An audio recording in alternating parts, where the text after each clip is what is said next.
Ya hemos visto en dos vídeos anteriores las disposiciones generales respecto a los recursos en vía administrativa, contra los actos que se pueden interponer, si es posible interponer recurso en vía administrativa contra los actos firmes, y todas estas cuestiones generales que hacen referencia, pues desde la interposición del recurso como tal, las formalidades, a esa posibilidad de suspensión o esa situación que se puede generar como por ejemplo por la interposición de un recurso judicial y que existan otros en vía administrativa pendientes respecto al mismo asunto.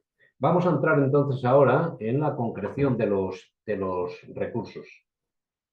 En este sentido, tenemos que tener en cuenta que hemos distinguido entre recursos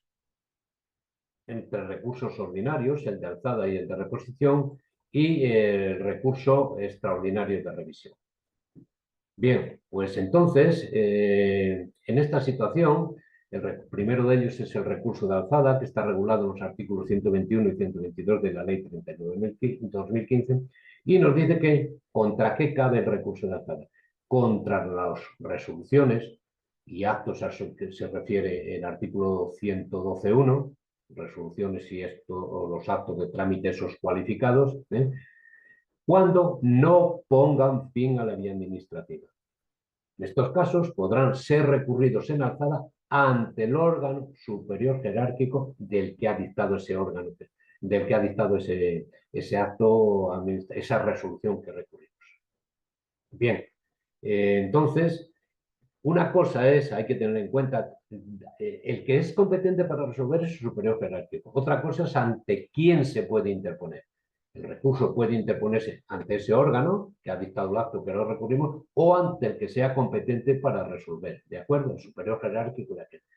En el caso de que lo hayamos interpuesto ante el órgano que dictó el acto administrativo, entonces se le impone la obligación, lógicamente, que deberá remitirlo al que sea competente en el plazo de 10 días con su informe y con una copia completa y ordenada del expediente. ¿De acuerdo?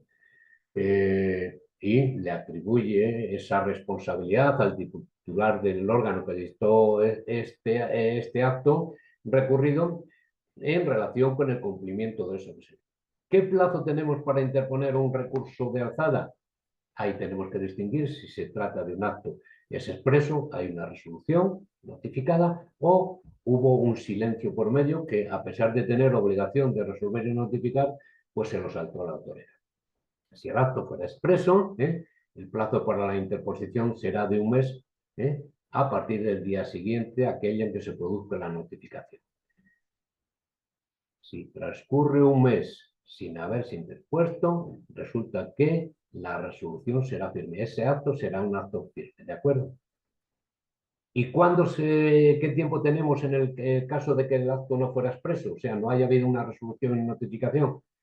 Dice que podrá interponerse recurso en cualquier momento, a partir del día siguiente, a aquel en que, de acuerdo con la normativa específica, se produzcan los efectos del silencio administrativo. ¿De acuerdo?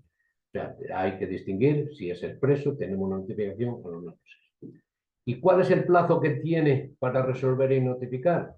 Aquí tenéis que tener en cuenta que hay que diferenciar entre el recurso de alzada y el recurso de reposición. El recurso de alzada conoce un órgano distinto, aquel que ha dictado la resolución, entonces el plazo para dictar y notificar será de 3 meses. ¿Qué pasa? Pues transcurrido ese plazo sin que recaiga resolución, se podrá entender desestimado, salvo en un supuesto que viene establecido en el artículo 24.1, que es para los casos en que se interponga recurso de alzada contra la desestimación, también por silencio, de una solicitud nuestra. Entonces, en ese caso, también con excepciones, será positivo. Interpusimos, solicitamos algo a la administración y nos dio la callada por respuesta. Bueno, pues nosotros ante eso interpusimos un recurso de alzada. Pasa el plazo de 3 meses desde la interposición y tampoco han resuelto nada. En principio sería menos por menos es más, o sea, sería silencio positivo. Pero teniendo en cuenta que hay determinadas materias a las que se refiere ese artículo 24, que no pueden ser.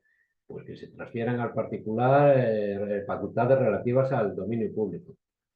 Que se trate de cuestiones relativas a responsabilidad, o sea, una serie de cosas, ¿de acuerdo? Entonces, regla general es, como se dice en el artículo 24, es el silencio negativo. Pero será positivo cuando interpongamos contra otro silencio de la administración, pase el plazo que tiene para hacerlo y no nos lo resuelvan en identificar, salvo que se trate de alguna de esas materias concretas, ¿de acuerdo? Bien, ¿y cabe la interposición de algún tipo de recurso contra la resolución del recurso de alzada? Podemos decir, oye, pero si dice que ponen fin a la vía administrativa, la resolución de los recursos de alzada, ponen fin a la vía administrativa. Y dice la ley que contra los actos que ponen fin a la vía administrativa cabe recurso de reposición. Ah, pues entonces cabe el recurso de reposición. Pues no, porque a pesar de que ponga fin a la vía administrativa y contra ello sea posible un recurso de reposición, nos dice la ley que contra la resolución de un recurso de alzada no cabrá ningún otro recurso administrativo, salvo el recurso extraordinario de revisión con arreglo a lo dispuesto en el artículo 125. ¿De acuerdo? El recurso de reposición es un recurso potestativo, Entonces, aparece regulado en los artículos 123 y 124 de la ley. Bueno, pues si lo quieres le interpones y si no lo interpones no, pues te vas directamente a la vía judicial. ¿Cuál es el objeto y la naturaleza de este recurso de reposición? Contra los actos administrativos que pongan fin a la vía administrativa. Pongan fin. Bueno, ¿y ante quién será recurrible? Ante el mismo órgano que dictó el acto. ¿De acuerdo? O, si no queremos hacerlo, como digo, como es potestativo, acudimos a la vía judicial. En caso de que interpongamos un recurso de reposición, no podremos acudir a la vía judicial hasta que se resuelva ese recurso o haya transcurrido el tiempo que tienen para dictar y notificar la resolución. Entonces, no cabe interponer recurso administrativo si hasta que sea resuelto expresamente o se haya producido la desestimación presunta del recurso interpuesto. ¿De acuerdo? No cabe hoy, 2 o 3 de abril, interponer un recurso de reposición y dentro de 7 días acudir a la vía judicial si todavía no se ha resuelto. ¿De acuerdo? Los plazos ya lo sabemos, que es el plazo para la interposición dependiendo de que el acto sea expreso o no. Si el acto fuera expreso, el plazo es de un mes, y transcurrido dicho plazo, únicamente podrá interponerse el recurso contencioso administrativo, salvo que proceda al extraordinario de revisión. Y si el acto no fuera expreso, pues ya sabemos, todo el tiempo del mundo, en cualquier momento, a partir del día siguiente, aquel en que de acuerdo con la normativa se produzca el acto presunto. ¿Ya que? ¿Y cuál es el plazo que hay para resolver y notificar? Aquí no son los 3 meses que tiene en el recurso de alzada, sino que el plazo es de un mes. Es el mismo órgano que conoce, pues lógicamente se reduce los plazos. Contra la resolución de un recurso de reposición no podrá interponerse de nuevo dicho recurso, salvo que solo cabría ningún recurso el extraordinario de revisión en determinadas circunstancias. ¿Y qué es lo del recurso extraordinario de revisión? Extraordinario. Hemos distinguido entre recursos ordinarios y extraordinarios. Este se refiere. ¿Por qué? Porque solo se podrá interponer cuando concurra alguna de las circunstancias que aparecen previstas en el artículo 123. ¿Contra qué actos se puede interponer este recurso? Contra los actos firmes en vía administrativa. ¿Ante quién se debe interponer? Ante el órgano administrativo que lo dictó. ¿Y quién es el órgano competente para dictar resolución? También el órgano administrativo que lo dictó. En este artículo 125 aparecen las causas que deben concurrir para poder interponer este recurso. Tiene que ser alguna de ellas. No cabe una extensión analógica, podríamos decir. Primero, que al dictarlo se hubiera incurrido en error de hecho, resulte de los propios documentos incorporados al expediente. que aparezcan documentos de valor esencial para la resolución del asunto que, aunque sean posteriores, evidencien el error de la resolución recurrida, que en esa resolución recurrida hayan influido esencialmente documentos o testimonios declarados falsos por sentencia judicial firme, anterior o posterior a aquella resolución, o que la resolución se hubiese dictado como consecuencia de prevaricación, cohecho, maquinación fraudulenta u otra conducta punible, y así se haya declarado mediante resolución judicial. Resulta que solicité una subvención por lo que fuera relativa a la concesión de determinadas ayudas para las fincas que fueran menores de 5 hectáreas y resulta que me lo denegaron. Bueno, ¿cómo lo deniegas si cumplo todos los requisitos?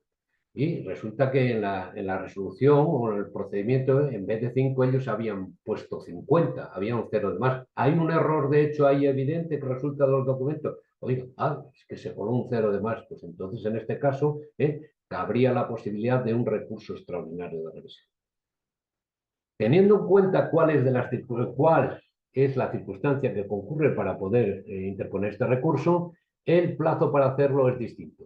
Cuando se trate de la causa del apartado A, la del error de hecho, dentro del plazo de 4 años siguientes a la fecha de resolución a la fecha de notificación de la resolución impugnada. En el resto de los casos, el plazo de 3 meses desde el conocimiento de los documentos o desde que la sentencia judicial quedó firme, porque en algunos de ellos se exige que exista una sentencia judicial firme. Y ya hemos visto anteriormente que compete al mismo órgano que dictó el acto que ahora recurrimos mediante este recurso extraordinario, el que es competente para resolverlo, ¿de acuerdo? El órgano competente para la resolución podrá acordar motivadamente la inadmisión a trámite. O sea, que no voy a entrar sobre el fondo del asunto. Dice que sin necesidad de solicitar dictamen del Consejo de Estado u órgano consultivo de la comunidad autónoma, cuando el mismo recurso no se funde en alguna de las causas previstas en el apartado 1 del artículo anterior, del artículo 125, o en el supuesto de que se hubiesen desestimado en cuanto al fondo otros recursos sustancialmente iguales. Aquí no entramos a conocer, aquí la inadmisión a trámite. Te lo admito, pero inadmitido por esta circunstancia. ¿Por qué? No concurre ninguna de las cosas, ninguna de las circunstancias que aparecen en el artículo 125.1. Ni ha habido error de hecho, ni se evidencia el error de la resolución recurrida, ni hay ninguna de estas. Fue dictado como consecuencia de prevaricación, cohecho, etc. O también en el caso de que resulta que no lo admitimos, pero mira, hace 3 meses hemos resuelto un recurso sobre este mismo asunto, tal, y se ha resuelto ya, entonces sin admisión a trámite.